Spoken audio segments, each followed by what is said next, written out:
gigs before Cardi B. And while these guys have more money than these girls have social and global influence. Meg Thee Stallion made Clay a global star, whether he wants to admit or not. These men like to use these women for come-ups and for social status because, don't ever get it twisted, girls. Social currency is still a currency. If you are well known in your circle and you are well respected, a guy can use that for a social come-up because being with you makes him look good.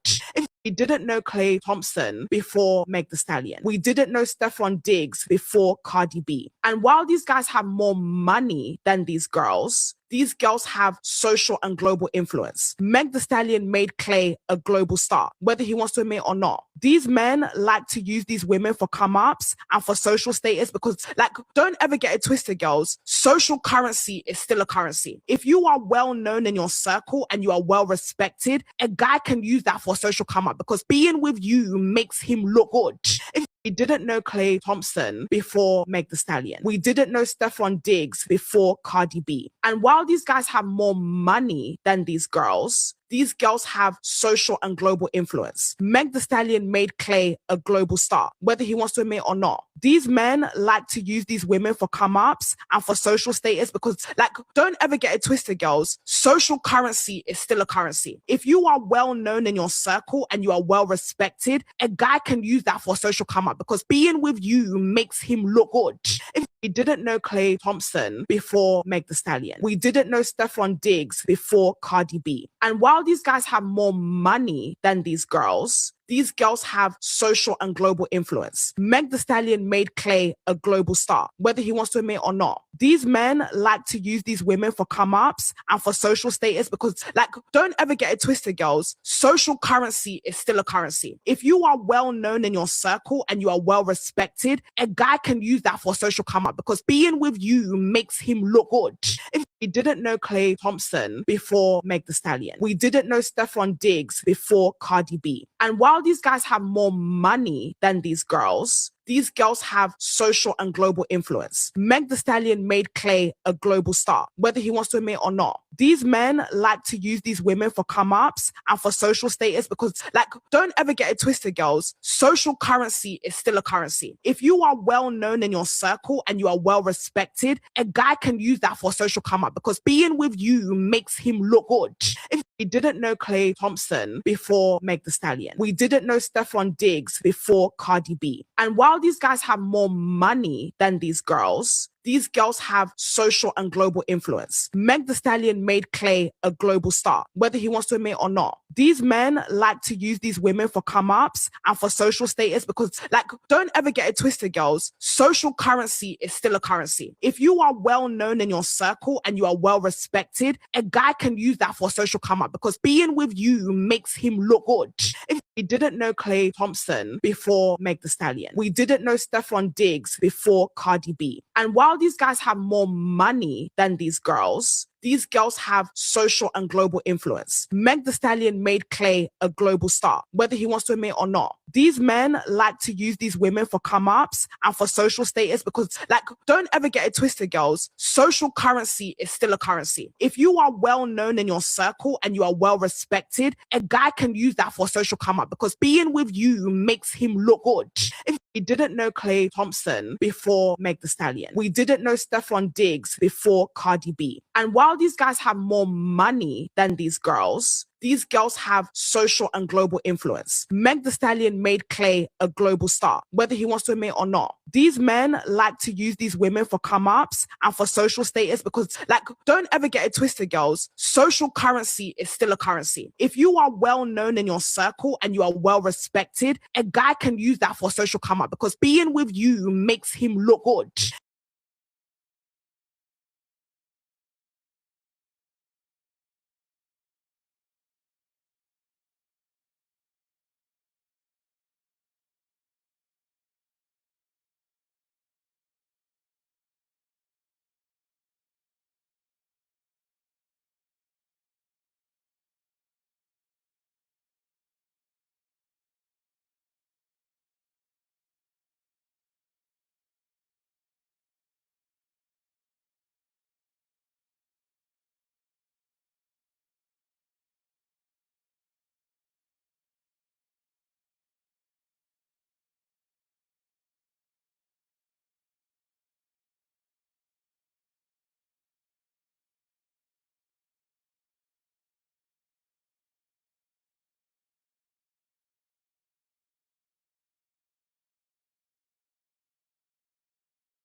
My goofy behind was still muted.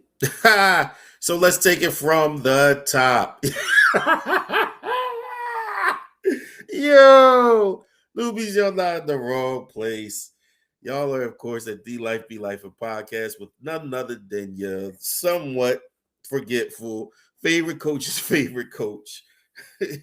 Y'all somewhat a little mindless favorite fat freckle man and the big dog himself. Who? Big Nah, man. We here. Y'all here. Appreciate y'all looking out. Let me know y'all couldn't appreciate the lifers looking out, man. But let's get to it. Again, as I was saying while you couldn't hear, I hope that y'all enjoy the pre-show clips.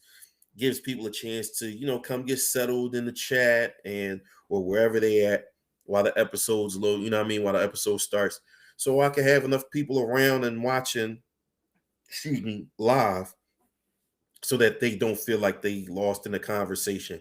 Because sometimes the YouTube notifications don't go out as swiftly as it needs to. I don't know what that deal is. I can't seem to beat it. So it's just pause. I can't seem to get things to work in my favor as far as that's concerned.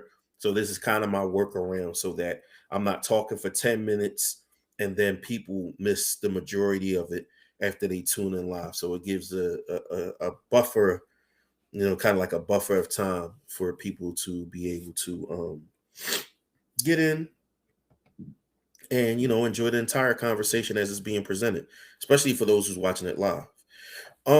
So I got a confession to make to the lifers. If you've either seen the post or you've seen the title, which is The Stallion and the Shooter, which of course refers to the relationship drama of Megan Thee Stallion and Klay Thompson. And you were waiting for my take or my opinion on the entire thing. I got a confession. That was clickbait. I will not be getting into the particulars of these people's relationship who I have no idea what happened. One, I don't care. To be completely honest with y'all, I don't care. I just genuinely don't care. I wasn't even talking about Klay Thompson a couple of weeks ago. His team is eliminated from the playoffs. He ain't the Klay that we used to know. And I haven't listened to Megan's music in quite a while. So their personal business isn't going to have me all of a sudden needing to put them at the forefront of my life or my podcast. But I'm not going to lie. Trying to clickbait and things. Sometimes it pays off in people's favor, sometimes it doesn't. But I'm not going to lie to y'all, have y'all waiting. So, unfortunately, if y'all came here for that, I'll save y'all some time. If that's just what y'all came for, I'm not doing it. What I am, however, going to do that spanned out of this situation is I want us to have a conversation about the impact of celebrities on our dynamics. That's the real conversation I'm going to have tonight. And I won't be before y'all too long. This might not even go for a whole hour. But I want to present and put forward the harm that is being done by taking these celebrity issues and people making it their issues, and thus it fueling the fires of the gender war, the economic divide, uh, class, whatever. But it's hurting us as Black people. I just don't have a better way to say it. Um, I understand things like shared experiences, right? Like there's things that happen to you, like for instance, those of us who've either had ACL injuries or Achilles tears. I've had the Achilles tear. When you watch sports and you see an athlete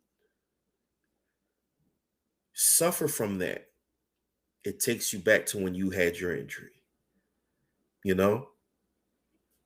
You feel for that person.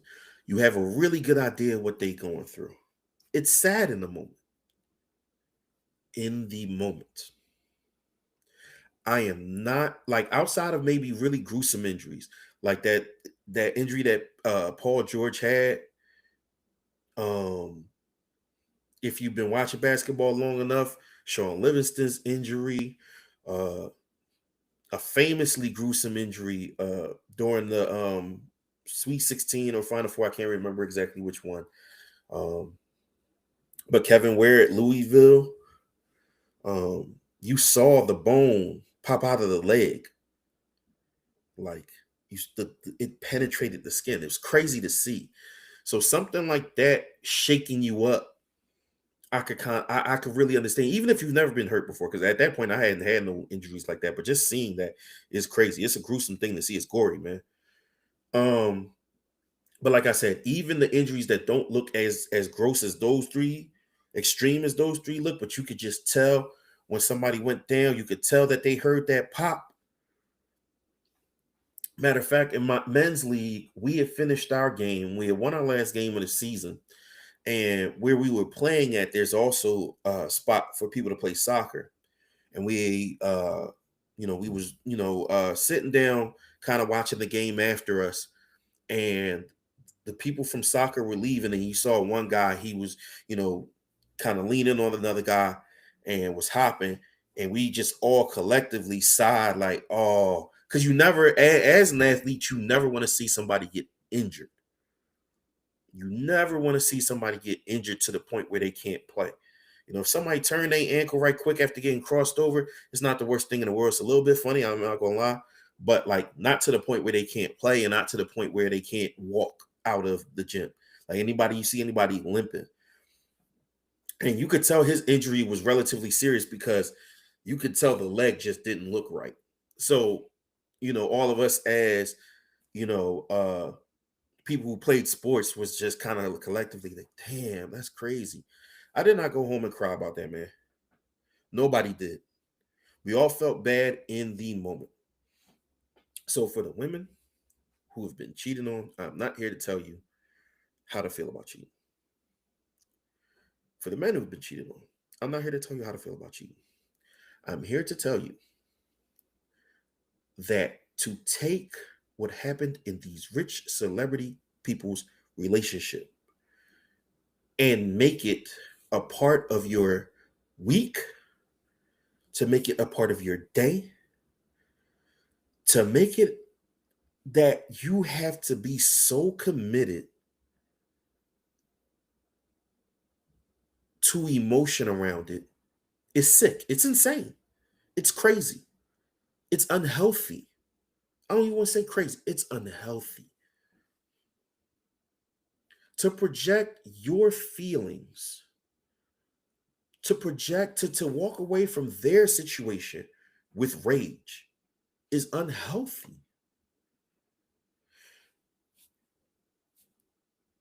Here's what I'm sure a lot of women don't want to hear.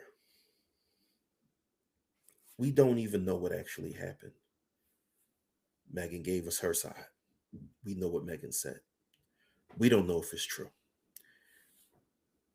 Plain and simple. Allegedly, Clay did XYZ. Allegedly, Clay saying that Meg did XYZ first. All of this is allegedly. It doesn't matter if certain things seem to fall into either person's character. It's allegedly. We wasn't there. We don't know. That's reason number one not to get personally invested. Reason two not to get personally invested. You have way more important things going on in your life than to sit here and let this impact it. To the point where, as men, you're so down on Meg that you are celebrating the possibility of her being cheated on. I want y'all to know that's weird. That's really weird as a man to do. As a male, that's some weird shit. I ain't gonna lie to you. Y'all niggas is weird. That's lame. It's losers.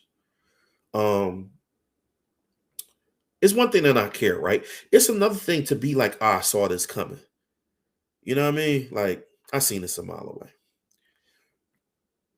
That's not the and you know what I mean, that's not really a diss on her, but to sit here and literally cheer for somebody's relationship not to work is insane.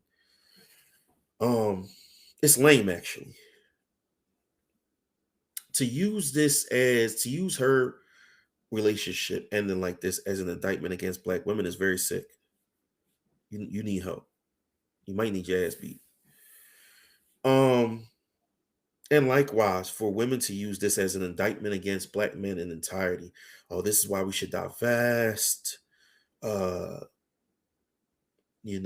just further proof that black women are unprotected. Even when I started the clip with like the need to feel like you have to be part of a group, part of this group think, or part of this group notion to be involved in these other people's relationship to the point where you're going as far as to lie. Like y'all saw the clip at the beginning, and she's like, nobody knew who Clay Thompson was. Knock it off.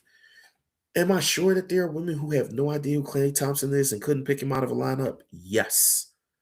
Yes. Am I sure there's as many women who saying it is? I know they're lying. I know there are women who are lying. I know they are. It's ridiculous. Like the need to feel like you have to be like I keep seeing these hashtags team. Like she don't need y'all as a team. Y'all not even on her team. Y'all are doing nothing for her. You think you are, but you're not. This weird level of parasocial involvement in the lives of these celebrities, it's absolutely harmless. The gender wars are bad enough as they are, but using other people's relationships to further it, whether it's Megan and Clay, Aisha and Stephen Curry, Jada and Will, whoever it is, the fact that it's being used as fuel to directly insult and disrespect the other gender, it's like, how can you be pro-black and at the same time anti the other gender of your race? How can you be pro-black as a woman and then be anti-black male? How can you be pro-black and then be anti-black woman? Literally can't work that way. I don't care what y'all say. I know there's a debate about being pro-black but having a Caucasian or non-black a significant other. I know there's a debate about that, and I ain't finna get into that with y'all tonight. But I can guarantee you, without any shadow of a doubt, no hezzy, that there's not possible of a way for you to be anti-black woman or anti-black male and consider yourself pro-black. If you have been participating in these anti-black festivities or activities for the past few days behind this relationship, I need you to shut the entire fuck up on June 19th. Don't go get no flags. Don't. Don't go get no flags. Cook out for what?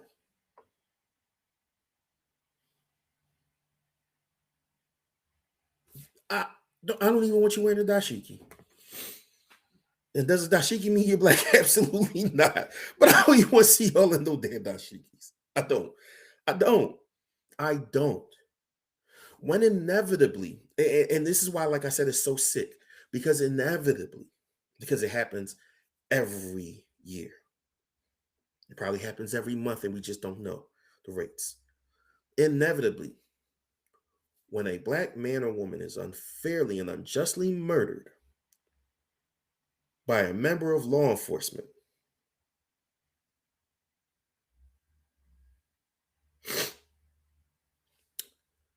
I want y'all to remember how anti-opposite black gender y'all was at this time. When you're screaming Black Lives Matter after one of us is unfairly and unjustly killed by a member of law enforcement,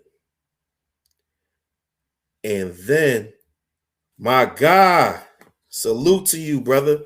Appreciate you joining the chat, man. My God, man. Face. Much love. But when you decide that when that unfortunately happens, and unfortunately it will happen, it's just a matter of how publicized it'll be. When that happens, I want you to think back about the things you were saying about black men and women at this point in time. And I want you to measure for yourself. You ain't never got to run the results back to me or to, answer back to me, but I want you to take a time to remember how anti-black you were being at this point in time. Y'all let these celebrities rule y'all. Y'all let these celebrities, I can't even say corrupt y'all because, excuse me, at the end of the day, they're not making you do anything. They're not making you do anything. But y'all let y'all idol worship, and I really don't know how to put it in another way. Excuse me. I really don't know how to put it in another way because that's really just what it seems like. I, I'm not gonna make no friends with this, but even just aligning yourself with an artist to the point where you feel the need to like call yourself one of theirs. Let me tell you, watch some Stevie Wonder. I will never be a wonder. I will never be a wonder. People who know me when I listen to rap. Mozzie's one of my favorite rappers. I will never be an honorary blood. I will never be part of HGM. Never, never. I was never part of Cash Money. I was never a bad boy. I was never a rough rider. I was never a major figure. I was never part of state property. Okay? I never claimed any of these things. I never claimed any of these things, no matter how much I enjoyed the music, no matter how much I enjoyed the artist. And regardless however old you think I am, I can tell you for sure I was a teenager in the days of Rough Rider and Bad Boys, peak, okay? So before y'all bid on me, I was definitely a teenager during that peak. And yet I still, for all of my fandom, never needed to feel like I represent them. That's crazy. That's ridiculous. And you mean to tell me 30 and 40-year-olds are Team Barty, Team Meg? Y'all are what's Nicki Minaj Jones? Barbs? In your 30s and 40s? In your late 30s and 40s? Y'all have to be part of a clan? This groupthink is sick. Why can you not just be a fan of the music? Even to a degree being a fan of the artist, okay. That's dicey and it's dicey. I was a critter. That's a bar. That's a bar. That's a bar. I was a critter. Shout out to Big Crit, man. One time for Crit. Critter is crazy though.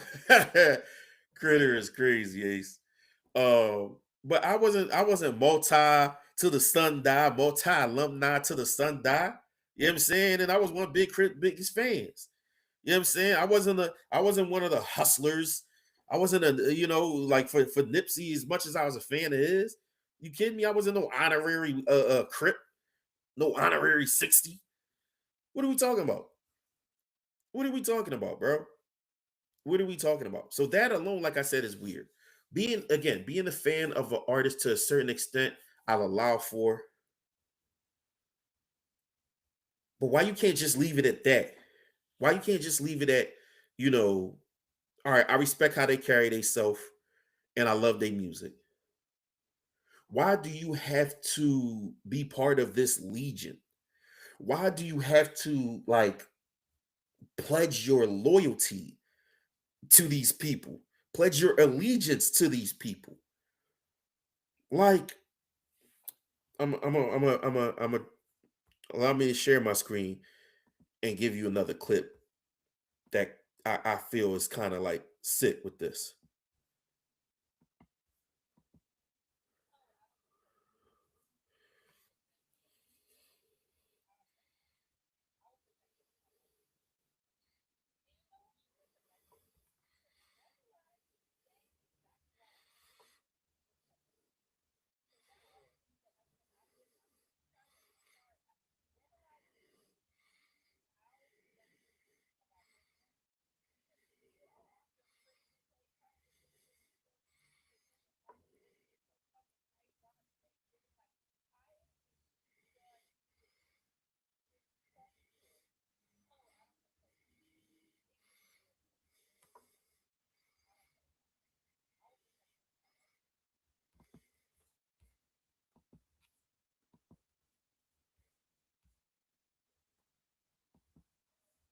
Did y'all hear that? Did y'all get that? Did y'all get what I just shared? Did it come through? One more time for the one more time. One more time for the one more time. This is a grown woman. This is a grown woman who centers her content around sports commentary, Oh, I don't think Clay. hoops for hotties. Okay, I just want to be clear. Shorty's content is about sports. Says hoops for hotties, but she talks about more than just basketball. I've watched her content before. But it's also stuff like this why I stopped following her. I'm gonna play it one more time. Clay Thompson gets it. It gets real parasocial around here about Megan Thee Stallion. I don't play about her. I will protect her with my life if need be. And you know what? Shout out to Megan because normalize saying exactly why a man ain't shit in public. Because now all you bitches that mess with him after this, I'm looking at you sideways. I'm sorry. I normalize leaving reviews, loud Yelp reviews about horrible men. Because we were all on here praising Clay Is it coming through Thompson, now, thinking y'all? they Let me was know in the so chat. cute. He was such Y'all a said it mama's wasn't boy. on He was before. so fucking Let me know nice. if y'all Brought her hear to it now. Thanksgiving. Like, I am disgusted. Disgusted. Oh, I don't think Clay Thompson gets it. It gets real parasocial around here about Megan Thee Stallion. I don't play about her. I will protect her with my life if need be. And you know what? Shout out to Megan because normalize saying exactly why a man ain't shit in public. Because now all you bitches that mess with him after this, I'm looking at you sideways. I'm sorry. I normalize leaving reviews, loud Yelp reviews about horrible men. Because we were all on here praising Clay Thompson, thinking they was so cute. He was such a mama's boy. He was so fucking nice. Brought her to Thanksgiving. Like, I am disgusted. Disgusted. Oh, I don't think Clay Thompson gets it. It gets real parasocial around here about Megan Thee Stallion. I don't play about her. I will protect her with my life if need be. Y'all, okay. Y'all heard it this time. All right, bet. Thank y'all for letting me know y'all couldn't hear it before. I appreciate the way y'all looking out for your boy tonight, holding me accountable. But y'all heard that grown behind woman who don't have no access to Meg get on her phone from her home, not under duress, and choose to say that she would protect Megan Thee Stallion with her life if need be.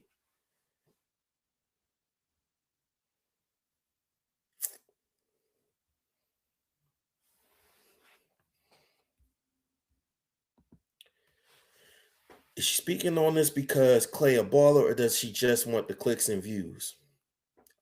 I think it's neither in this case. I think she just actually delivered why she spoke on it.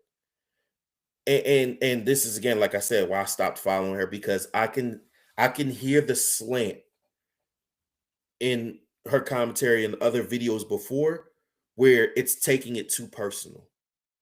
Where it's like, you don't know these people, sis. You're getting way out of bounds. And I don't want no parts of people who do weird stuff like that. So I don't think it was just for the clicks, although of course that's part of it, right? And it's convenient because Clay hoops, but you notice it was really about Meg and she even said it, parasocial, real parasocial in here. So this was really just about her parasocial relationship with Megan Thee Stallion more than anything else. If Clay was an accountant, she would have made the same post, Mish, for sure. But this grown behind woman said that she would be willing to risk her life for Megan Thee Stallion if need be. Again, we don't even know if everything happened the way Meg said it did. Hate to bust people bubble, but Meg has lied before. She could be lying again. I don't know. I have no horse in the race, no dog in this fight. Clay could be doing everything she said he did, and he might not. I don't know, and I actually don't care. But that kind of response is what I care about. That is what bothers me. Do I have another one? Do I have another one? Okay. And here's why that bothers me is that this allegiance, because I'm gonna play one more clip. But this allegiance to this stranger, to this high paid, super talented stranger, has pushed people into hatred, discord, disharmony, disruption, dissing, okay? And certainly disrespect. But also, it's actually led people to violence, or at least threats of violence. Now, again, I'm not keeping up with the details and the issues, but while finding clips like the one I played just now and the one in the beginning, I saw another one. So apparently, and before I decided to play it here, I had to go ahead and do some research. So apparently, the rumor is the girl who allegedly Clay was cheating with is WNBA player Lexi Brown. Heavy on the allegedly. Allegedly, Meg saw, DMs, texts, whatever it was, some exchange between the two that put her on to whatever was going on at that point in time, allegedly. But since then, Miss Lexi Brown has allegedly been receiving threats of harm, death threats. Her family has been threatened, she said. But hey, don't take my word for it. I'm going to go ahead and I'm going to let Lexi Brown speak. Give me a second to go ahead and reconnect this one more time. This time, make sure y'all can hear it. All right. Me and Clay do know each other because we both play professional basketball. I would have considered him a friend. I do not know Meg the Stallion at all. Today, I'm still the only person that has denied this entire situation of my involvement and claim that this is 100% false. And the fact that I'm still the only one that is defending my name, I have no idea how to process that. And that's the last thing that I'm struggling to process, is that there's this massive outcry for protecting Black women, and nobody has mentioned Lexi Brown's name in any of those conversations. I wouldn't have minded if either one of them came out and said it, because at the end of the day, they're the ones that are in the relationship. They're the ones that are dealing with this, and they're the ones who are communicating with each other. So one of them, if not both of them, know that it was not me. It could come from one of their teams. It could come from somewhere. The truth is over there somewhere. And I was expecting it to reveal itself from that side of it, the side that actually has the issue. Because again, I have no idea what is going on. I have no involvement. I've had no communication at all whatsoever during their relationship. So for them to just allow me to get dragged, for a lot of people to allow me to get dragged through the mud for, I don't know, it seems like 4 days now, knowing 100% what was being said was false, that surely somebody would step in and say, no, this is a lie. Please point your fingers somewhere else, or don't point them at all, but don't point them at Lexi. And by the time the game was over, it had not happened. And, I said, you know what? I'll give it a little bit more time. Surely somebody that knows the truth, and that is almost everybody involved, knows that I was not involved in this situation at all, would surely step in and say something. And it didn't happen. I was getting threats on my life. I was getting threats on my health. My family started getting comments and threats from people. I've had to hire security to travel with me places. So it got to a point where I just was scared for myself. Me and Clay do know each other because we.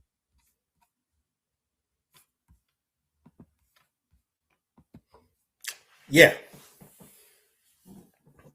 This is how bad it's gotten. This is how bad it is. I actually saw a post, and I'm mad I couldn't screen grab it in time to be ready for this episode. And it must have been from days ago, but I saw it today while looking for these kind of clips. And the post said, that Lexi is rumored to be the other woman. And it said, now would be a good time for you to come out and, disavow this before we jump you. Oh, you came on to late start. I'll wrap it up for you. No problem. Pause and wrap it up for you. But I'll sum it up for you. They know each other because she's a WNBA player and he's an NBA player. They're both professional athletes, so their circles are somewhat similar. They know the same people. They've been in the same areas, especially around all-star games and that time of year. So yeah, they know each other through their profession. Excuse me. So that's how they know each other. But she says she doesn't know Meg at all. They've had no interactions. So again, this is why taking on these other people's problems is so sick. It's why it's so problematic. It's why projecting your rage and your hurt into their situation and taking it and running with it, it's nasty work. Very much nasty work. We have to do better as a people. And I'm sorry. Yes, I'm speaking directly about Black people here. We have to do better. This is ridiculous. You're talking about somebody talking about something before we jump you. Who the fuck is we? How do you feel so comfortable knowing that whether you meant jump from physical or whether you meant jump from online harassment, how do you feel so comfortable knowing that it won't just be you harassing this young girl, harassing this grown woman, harassing this grown woman for something that you are not even sure about, but you are sure that when you go to harass her or when you go to assault her, that you're going to have backup. You feel that righteous and indignant.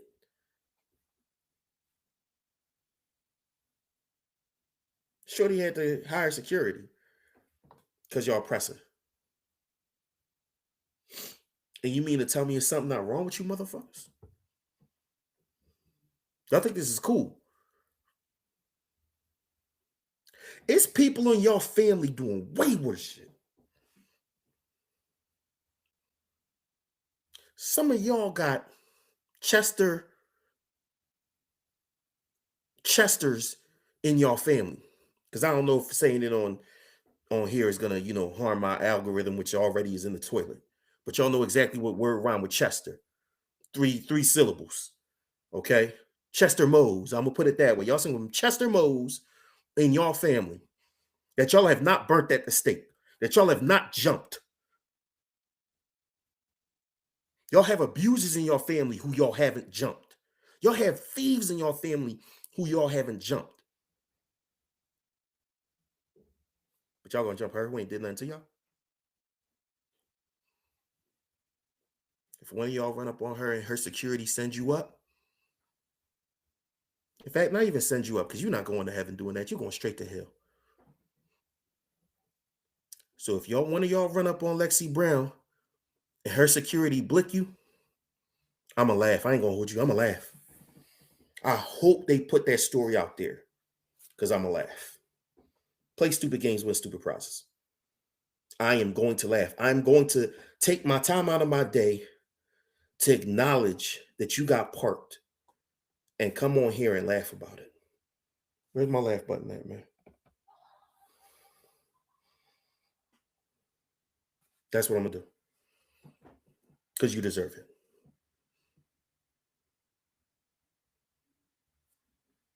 I just need us to understand. It can't be this serious. It cannot. Other people, these celebrity business cannot be this serious to y'all. Y'all just give these celebrities way too much power over y'all lives. Way, way, way too much power over y'all lives. To the point where y'all put celebrities in positions they should not be. And this is going to sound like a bit of a reach, but I want to pivot over to Cheyenne Bryant. Is she a doctor? Yes, but I'm not going to refer to her as Dr. Cheyenne Bryant for a specific reason. Cheyenne Bryant, people are treating like she's a therapist. She was on the Joe Budden podcast speaking about therapy, and how she bills as a therapist and so forth and so on. This woman has a doctorate, but it is not in psychotherapy. She is not licensed to practice psychotherapy. That's not what her doctorate is in. But because she went on Cam Newton's show and called him out, because she went and called out Nick Cannon. And those are two dudes who need to be called out and told about themselves, by the way. And she did a masterful job, if I must be honest. She did a masterful job in doing so. But because she did that, and she called out, like I said, two people who definitely need to be told about themselves, she got elevated to this status of celebrity therapist. And she's not a fucking therapist, y'all. She's not qualified to be one. Life coach, sure. She can say she has the credentials to be a life coach. But a therapist, no. Absolutely not. Legally, she can't do it. Legally, she cannot. I'm trying to see. Hold on. Because I wanna have things in context. An actual therapist did a really good job of explaining it, and she's gonna do more justice to it than I can. Give me one brief second to try to pull it up because I don't know why I don't see it in my saved. So, sometimes for some odd reason, your phone and the internet don't align. So I just want to make sure it does.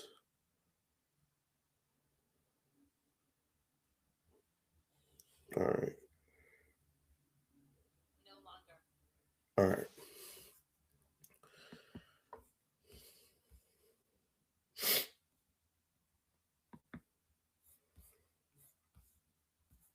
Let's see.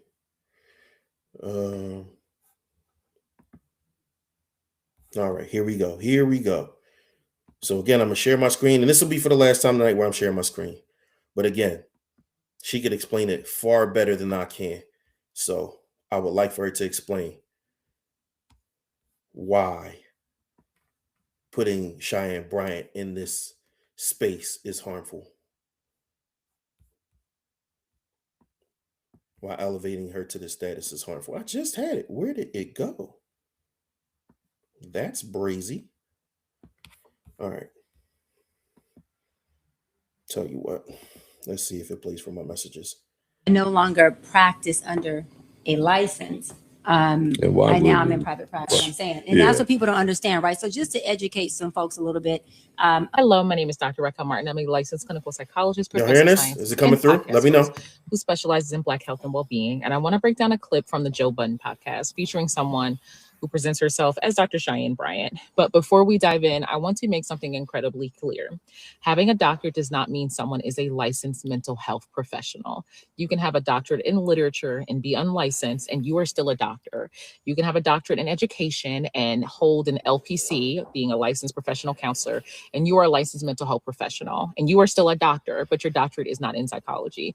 When evaluating anyone's credentials, it's really critical to look at two things: what their doctorate is actually in, and whether they hold a relevant clinical license. In this case, the person you're about to hear from is unlicensed. I'm going to break down why that matters and why this particular message is harmful, especially to the Black community that she claims to be serving and that I actually serve. A license is really only needed so you can bill insurance. That is incredibly misleading. Yes, you do need a license to bill insurance, but that is not why licensure exists. Licensure protects you. It means I have completed specific education and supervised clinical hours, passed rigorous exams, and I'm accountable to a regulatory board. If I breach confidentiality, if I cross ethical boundaries or harm you, you have somewhere to file a complaint and be sure that I'm held accountable.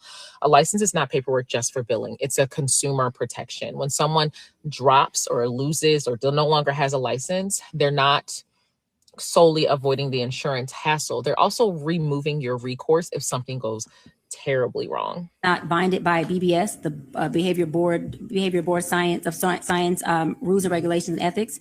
And so it just opened up a whole nother, floor in industry for me. And she's also saying this like it's a good thing.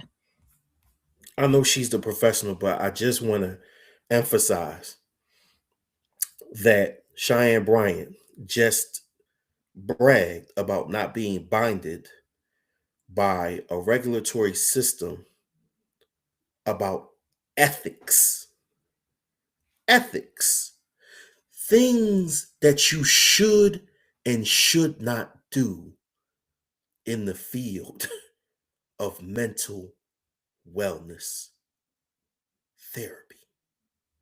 She is making that sound like that's helpful. I just want to make sure I emphasize what she did. Now I'm gonna go ahead and let the professional go back to speaking. I want to state something really important. Ethics codes exist to protect you from exploitation and boundary violation and providers practicing outside of their competence.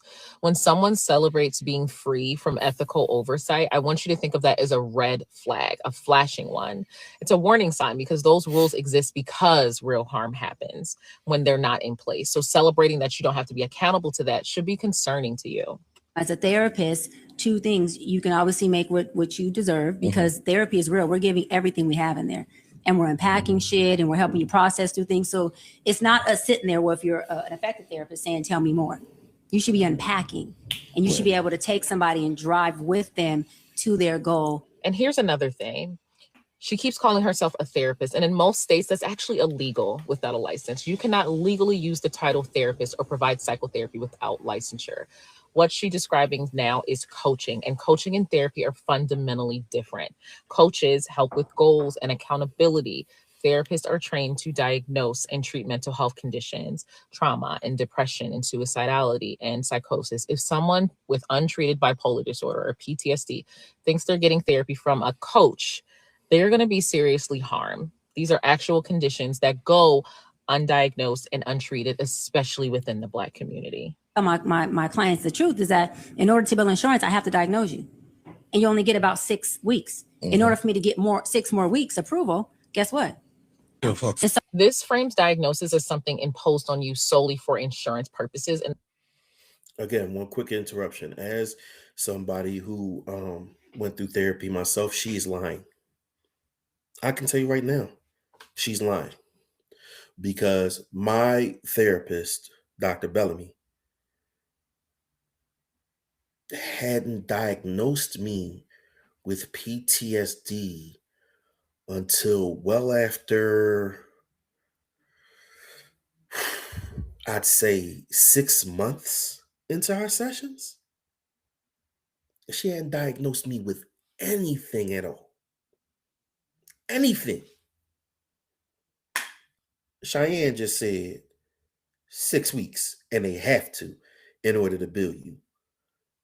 They billed my insurance, and I had not been diagnosed with PTSD until 6 months after I'd already been in therapy. And I'm able to target it at 6 months because at that 6-month point, it had actually been the anniversary of the issue. It had been October 2nd, the anniversary of the murder of Nasir Day, which is what I experienced PTSD from. And our conversation that day led her to diagnose me on that particular day because I ain't even gotta get into all that. I'll go back to letting the lady speak, but I just want to let y'all know shorty lying. And that's backwards. A diagnosis isn't a billing trick. It's clinically meaningful information that guides treatment. And the 6 weeks claim is also not accurate across the board. Now, I'm not saying that we should not be addressing insurance because we need to rise up when it comes to insurance authorizations, like we very much do. That is a different video. But insurance authorizations vary widely by plan, diagnosis, and medical necessity. Many people receive months of years of covered therapy. And she's also making it sound like licensure forces short-term diagnosis-driven care. And that's just simply not how it works as someone who is actually a licensed mental health professional. Majority of people who know that in order to bill insurance as a therapist or a physician or a psychologist, psychiatrist, you have to diagnose. So what do they rather do? Pay out of pocket. That's what I And do. so when I realized that, I thought, well, okay, it may create a gap within our community, our Black community, who can't afford healthcare or afford mental health services.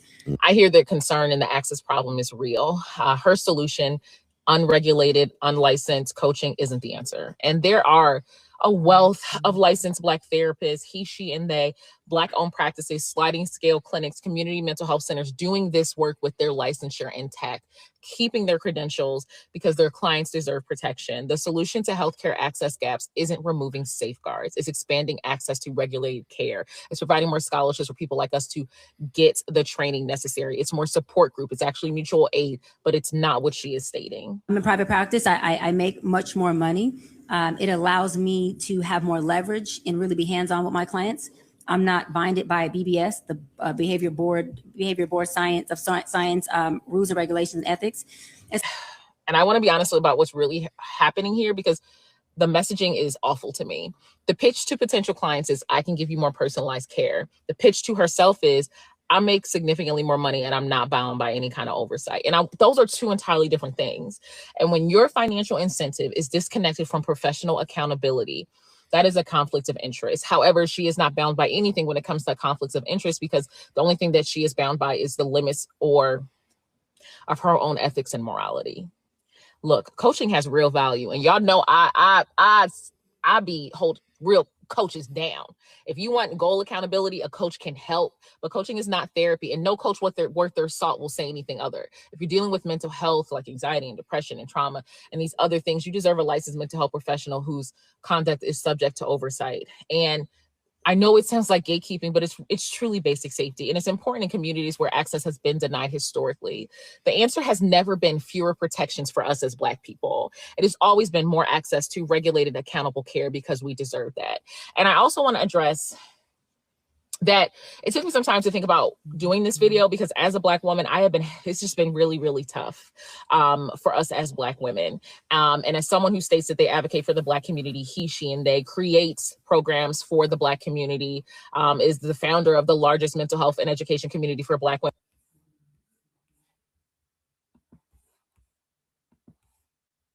So for the sake of time, your sister's birthday is October 2nd. Shout out to your sister. So for the sake of time, I will say that basically what she was saying is that this is not, before somebody tries to flip it as, one Black woman attacking another Black woman, that's not the case. And that's why she hesitated to make the video, because she understands that Cheyenne Bryant is indeed a Black woman. And she does not want to be seen as somebody who's giving people a free opportunity to take shots at Black women. But saying I'm rooting for everyone Black, saying you're pro-Black, saying you support Black people in Black spaces does not mean that you ignore when people are doing the wrong things in these spaces. It does not remove the need for accountability. Rather, it heightens the need for accountability, right? If I, as a Black mentor and coach, don't take the time to learn my craft, and I'm going to coach not just at somebody's rec game or youth center, or rather, I am going to coach at the youth center, and I don't have my clearances, I don't have my background check, and I'm just going there, and I'm like, well, I make more money if I just coach just by you putting the cash in my hand when I show up to teach your kid this, this, and that. And then your kid gets hurt during the game doing something that I told him to do. There's nothing you could do. There's nothing you can do. Because without them having, without that rec center, without me going to a rec center that's going to require my my background check, my criminal history background check, my clearances. Who can you report me to? Can't report me to nobody. And that's what's happening in Cheyenne Bryant's case. And this is why I'm saying that, truth be told, she would not be able to get this off without popularity. And at the end of the day, that's what it is with celebrities, whether they're actresses, musicians, athletes, influencers, whatever level of celebrity they have or how they got it, it's because of popularity. Not even every celebrity is even good at what they do, if we're being completely honest. So I don't even want to say it's achievement and talent, because that's not completely true. But it's popularity. And when we make these people so popular that we put them in spaces they don't belong, I am not here to tell you that Cheyenne Bryant cannot be somebody's life coach. I wouldn't want to be with a woman who's that's her life coach personally. Because let me tell you, her inconsistencies show up more than a little bit if you watch the right interviews. That being said, legally, and according to what she does have, she can go do that. What she cannot do is be a licensed psychotherapist, psychiatrist. She can't do those things. But you know why she gets to get away with it? Because she's so popular that she's not being held accountable. She's going on these platforms as a professional, as a therapist. And not enough people, because they like what she says, they like how she looks. Let's be honest. Her looks do play a factor, and she knows that. And that's why you'll see her on certain platforms dressed a particular way. But nobody on any of these platforms are directly holding her accountable for her misdirection and her misinformation. We cannot allow popularity and celebrity to continue to ruin us as a community. There's way more examples I could have used, but I don't feel like getting into all those conversations. I just wanted to, hit y'all with a 52 fake. I'll hit y'all with this pump fake, and then hit y'all with what I really had to say. I said this was supposed to go an hour, but some of the content I had to let it run, and I had to kind of get my bars off, so it ended up running an hour. But I'm not going to go ahead and keep y'all for much longer. What I will say is thank you for everybody who tuned in. Thank you for those who was letting me know when the audio was going and it wasn't going. Only to find out my goofy behind had myself muted. I appreciate everybody. Shout out to everybody. Those in the live chat. Keish, my guy Face, Ace, Miss Starheart, Star. Appreciate you. Who else did I miss? Anybody else? I feel like I did miss somebody else. Mimi. Who else? Keish.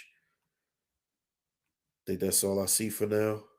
And anybody I missed. Oh, WAP, Anybody else who I missed, I appreciate y'all. Those who didn't comment in the live chat, but y'all was watching, I appreciate y'all as well.